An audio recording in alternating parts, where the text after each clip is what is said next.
Hi guys. ఇవాళ నేను ఒక మూవీ సజెషన్ చేయడానికి వచ్చిన. అదే ది గోట్ లైఫ్. అది సినిమా అనడానికన్నా అది ఒక రియల్ స్టోరీ. నిజం చెప్పాలంటే రియల్ స్టోరీని చాలా రియాలిటీగా చూపెట్టింది సినిమాని. చాలా రియాలిటీగా ఉంది సినిమా అయితే.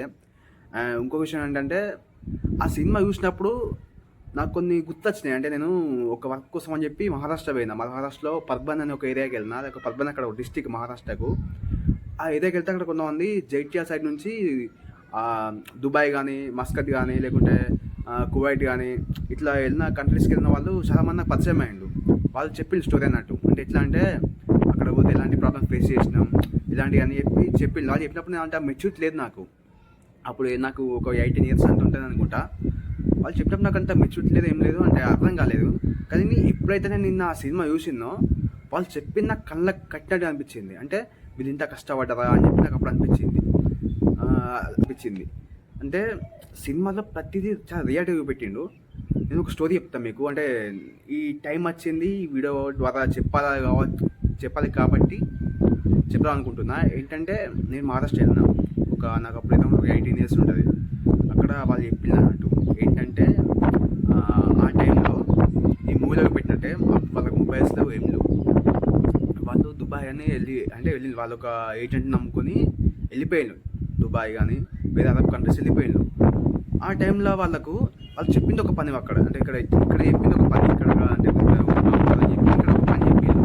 ఆడిపోయినాక సిచ్యువేషన్ చూస్తే అది వేరే మొత్తం. అంటే అక్కడ వేరే పని చెప్పింది అన్నట్టు. అంటే ఇక్కడ ఆఫీస్ అని చెప్పి అక్కడ బాత్రూమ్ కూడా ఇచ్చుకోవడానికి అంతకన్నా నీచమైన పనులు లాంటివి చెప్పింది అన్నట్టు.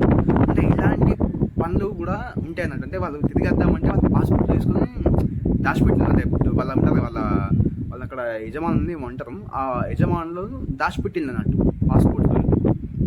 వాళ్ళు రాలేని పరిస్థితి, తిరిగి రాలేదన్నట్టు. కొంతమందికి ఛాన్స్ ఉంది, రావచ్చు, కానీ వాళ్ళు రాలే అని అడిగిన. కొంతమంది ఛాన్స్ ఉంది అన్న, మీకు ఛాన్స్ ఉంది కదా, మరి అంత కష్టపడి ఎందుకు ఒక పని చేసి కదా అడిగితే వాళ్ళు మాట చెప్పిండు.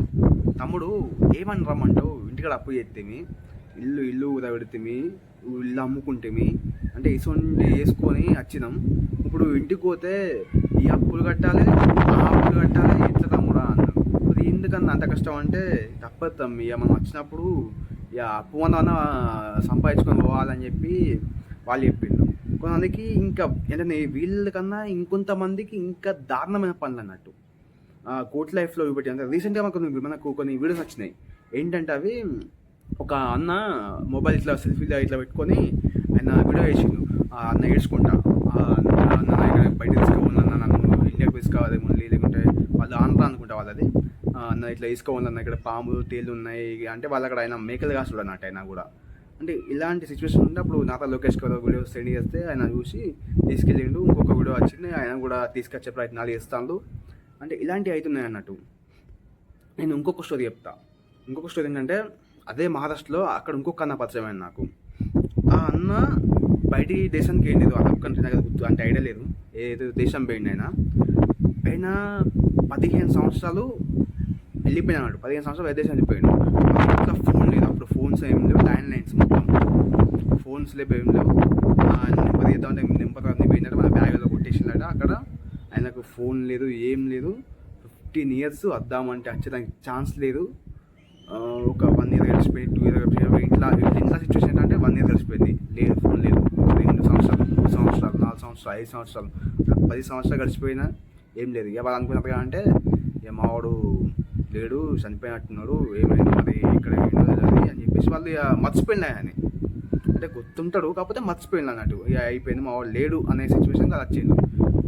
కట్ చేస్తే 15 సంవత్సరాల తర్వాత మళ్ళీ అయినా వాళ్ళ ఇంటికి వచ్చిండు. అందరు షాక్, వాళ్ళ పేరెంట్స్ అందరం, పేరెంట్స్ కానీ వాళ్ళ తమ్ముళ్ళు కానీ షాకు. ఏంటంటే వాళ్ళకి కోప్పడాలా, ఆశ్చర్యపడాలా, ఆనందపడాలా, లేకుంటే ఏడవాలా, వాళ్ళకి ఏం అర్థం అయ్యి కానీ సిచ్యువేషన్లో వాళ్ళు ఉన్నారు అన్నట్టు.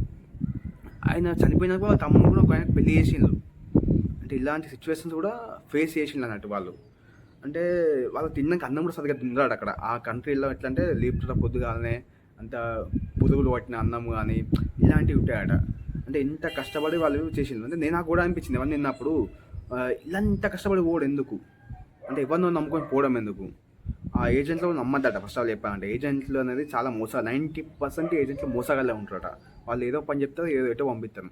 మనకు అంతగా మీరు వెళ్ళాలి, ఖచ్చితంగా సంపాదించుకోవాలి పైసలు అని అనుకుంటే నా ద్వారా నేను ఒక చిన్న ఇన్ఫర్మేషన్ చెప్తాను, మీకు యూస్ఫుల్ కావచ్చు. ఏంటంటే మీకు తెలిసిన వాళ్ళు ఏదైనా ఉంటే, అది మీ ఫ్రెండ్ కావచ్చు, మీ బావ కావచ్చు, బామ్మది కావచ్చు, అన్న కావచ్చు, తమ్ముడు కావచ్చు, మామ కావచ్చు, మీ ఇంటి పక్కడు కావచ్చు, ఎవడైనా కావచ్చు, వాళ్ళ మీద మీకు నమ్మకం ఉంటే, వాళ్ళు ఓకే అనిపిస్తే వాళ్ళతో వెళ్ళండి. కానీ ఏజెంట్లను నమ్ముకొని పోకండి. ఏజెంట్లు దొంగ నా కొడుకులు. ఏజెంట్లను నమ్మిపోతే ఒక విషయం ఏంటంటే, ఈ గోట్ లైఫ్ అనే సినిమా మస్తుంది. అండ్ ఆ సినిమా గురించి చెప్పాలంటే, ఆ సినిమా 16 సంవత్సరాలు షూట్ చేసిందట. 16 సంవత్సరాలు ఒక సినిమా తీయడం అనేది చిన్న విషయం కాదు. It's not a joke. And ఆ సినిమాకు అందులో హీరో, డైరెక్టర్ ఒక్కడే, పృథ్వీరాజ్ సుకుమారన్. ఆయన సినిమా తీసిండు. ఆయన చేసిన యాక్టింగ్ అయితే ఆస్కార్ ఇచ్చిన తప్పలేదు. అంత మంచి యాక్టింగ్ చేసిండు, అంత బ్రిలియంట్ యాక్టింగ్ చేసిండు. సినిమా చాలా బాగుంది. చూడని వాళ్ళంటే చూడండి. మంచి అనిపించింది సినిమా అయితే. ఒక రియాలిటీ కనిపించింది. వీళ్ళ స్టోరీలు అంటే ఆయన అక్కడ చూస్తుంటే నాకు ఈ స్టోరీలు కూడా గుర్తుకొచ్చింది అన్నట్టు. అందుకే ఈ సందర్భంగా అది కూడా కొంచెం నాకు ఏదో ఒక 10 మందికైనా రీచ్ అవుతుంది ఇన్ఫర్మేషను. 10 మంది అయినా ఏజెంట్లు నమ్మకుండా వాళ్ళ ఓన్గా అంటే వాళ్ళ తెలిసిన వాళ్ళతో వెళ్తే బాగుంటుంది అని ఒక చిన్న ఇన్ఫర్మేషన్ పాస్ చేయడానికి ఈ వీడియో నేను చేస్తున్నా. ఇక మీద కూడా సినిమా వీడియోస్ కానీ ఇలాంటివి చేస్తా. అంటే ప్రతి సినిమా వీడియో చేస్తాను అంటే చేయడం తెలియదు, కానీ నాకు కానీ దానికి తగ్గట్టు కాన్సెప్ట్ నాకు లింక్ అయి ఉంటే, నేను చెప్పాలి అంటుంటే ఖచ్చితంగా ఆ సినిమా మీకు రికమెండేషన్ చేసి దాని గురించి వీడియో ఇస్తా. అండ్ నా వీడియో ఎట్లుందో చెప్పండి కొంచెం, అంటే కామెంట్ చేయండి, లైక్ చేయండి, కామెంట్ చేయండి. బాగుంటే బాగుందని చెప్పండి, బాగాలేకపోతే బాగాలని చెప్పండి. మీద మిస్టేక్స్ ఉన్నాయని చెప్పండి. దాన్ని సరి చేసుకునే ప్రయత్నం చేస్తా. అండ్ నా ఛానల్ని సబ్స్క్రైబ్ కాకపోతే సబ్స్క్రైబ్ అవ్వండి. సబ్స్క్రైబ్ చేసినందుకు లైక్ చేసి మీ ఫ్రెండ్స్ కూడా షేర్ చేయండి నా వీడియోని.